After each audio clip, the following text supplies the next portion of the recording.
Welcome to McPlum, simple solutions served daily. In this video, I will explain how to reset your Toyota CHR. We'll cover several common reset procedures to help you troubleshoot minor issues and keep your vehicle running optimally. First, we'll tackle the infotainment system, then move on to resetting the maintenance light. Finally, we'll discuss when a full vehicle reset by disconnecting the battery might be necessary and how to do it safely. Let's get started. Experiencing a frozen screen or connectivity issues with your infotainment system? A quick soft reset often fixes it.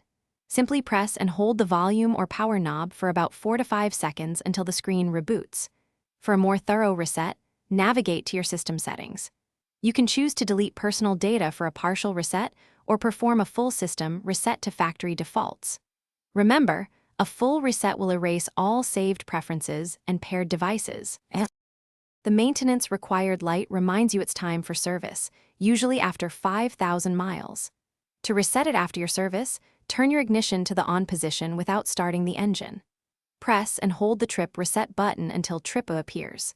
Now, turn the ignition off, then back to on while continuously holding the button. Keep holding for about 10 seconds until the odometer displays 0 and the light should turn off.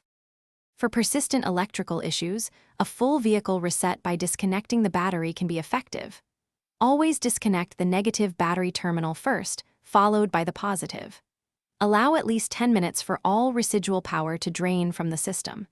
When reconnecting, attach the positive terminal first, then the negative. Be aware that some systems, like power windows or radio presets, may need to be reprogrammed afterward. Thanks for watching. Stay juicy and subscribe.